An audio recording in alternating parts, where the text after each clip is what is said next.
All right, you already know what it is. Fourth Quarter Boys Sports. It is me, the illustrious one, Professor Lake, in the building, man. Like, comment, share, subscribe. Be a fourth quarter boy for life, man. Hit that notification icon. Get notified every time I flip out a video. So, we're going to talk about Ryan Poles, his tenure thus far, some of the moves he made. I know we covered this before, but some more things have happened since then. So, the last time we talked about Ryan Poles and the moves that he's been making to improve the Bears team, we started out with Larry Ogunjobi. So just to get things clear and concise, we're talking about the tenure thus far of Ryan Poles. Now, this is just my opinion, so this is the perspective I'm coming from. I'm not stating it as being a fact, but just some of the things that I looked at. He's already fumbled the ball a couple times.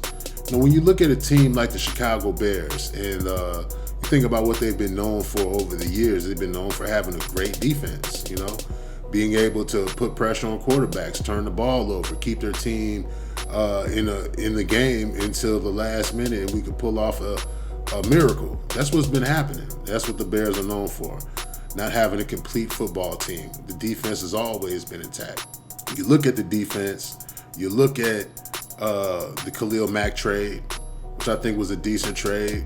We got a second-round pick and a sixth-round pick in 2023. And that's not bad at all. I think that by the time we start winning, and we're really competitive with some of the top teams in the NFL, I think that Khalil Mack will, be on the downside of his career, which I think he's already at. And, being able to start fresh and get that money off the books, I think that was a good move. I'm not arguing with that. But what I do have a slight issue with is I wonder if Ryan Poles engaged some of those free agents that will require a lesser dollar amount on that defense, like a Bilal Nichols, maybe a Akeem Hicks. Now, maybe those guys, had both feet out the door and had no plans on being Bears again. And I get that as well.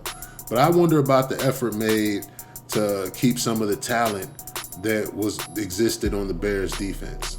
Another problem that was the uses of the tenders during free agency, tendering Sam Mustipher, Latavius Simmons, and I think it was Jesper Horsted. I don't know why you would do that. I don't know teams out there that are going to be willing to take on those players and outbid you for Jesper Horsted, Mustipher, or Latavius Simmons. Now, correct me if I'm wrong. I always thought those tenders were for players that you might want to keep on your team. These were for players that have showed experience and they've showed that they might be players that other teams may want. But instead of setting the market for these players, you give them a tender in free agency, a restricted free agent tender, just to see what the market will set for them, to give you an opportunity to match the value and keep players on your team that you don't want to overpay for. And I just don't see anybody overpaying for Mustipher, Jesper Horsted, or Latavius Simmons. I just thought that was a pointless use of those tags. I thought they could have been more well-suited on the defensive side of the ball to keep a guy like Bilal Nichols in the house, I thought that could have been used in that regard. So when it comes to the defense, I'm not sure if we really made sizable upgrades at any position. I don't know if Joel Inebunewe is a guy that's equivalent to Nicholas Morrow. I'm not sure if Justin Jones is equivalent to Bilal Nichols or Akeem Hicks. So I look at these things. I do like the guy Al-Quadin Muhammad at defensive end, but at the same time, is he equal to a Robert Quinn or a Khalil Mack? Let's look at the numbers. Robert Quinn had a really good year last year. I do think that he may have that youth on his side and a lot of upside.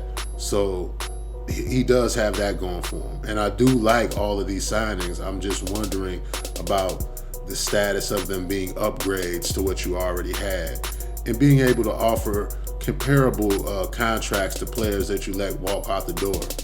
Also, when it comes to the Larry Ogunjobi failed physical. I know I mentioned this before in previous videos, but the reality of it is, I really believe Ryan Poles took an opportunity to, rethink the amount of money that he was going to give Larry Ogunjobi. I didn't have a problem with him being a Bear. I didn't have a problem with too much about Ogunjobi, just those plays in between the flash plays. But the amount of money that he was willing to shell out for this guy, I just think was unnecessary. And I think he saw that. I think his advisors let him know that, man, I think this is a poor contract that you're about to offer. And I think they took it back. And, when they do sign Larry Ogunjobi, I think it'll be for a way more reasonable price. Offensively, you got to look at what are we doing for Justin Fields. We weren't able to get none of the top offensive linemen. We were not able to get any of the top wide receivers out of free agency. And with only 5 or 6 draft picks in the upcoming draft, how are we going to be able to improve this offense in order to see what we really have in Justin Fields? And, I don't know what he's done at this point so far. I really, I like the Byron Pringle signing. I think he's a guy that will get some playing time, but I really think you needed one more legitimate piece at the wideout position. And I don't think we're going to be able to get that out the draft. Just to be honest, I don't think we're going to get that at the spots that we're picking at in this upcoming draft. We'll be lucky to get a guy like David Bell or Dotson out of Penn State. If we get Dotson out of Penn State, I'm cool. Okay. Offensive line wise, we missed out on the Ryan Bates deal.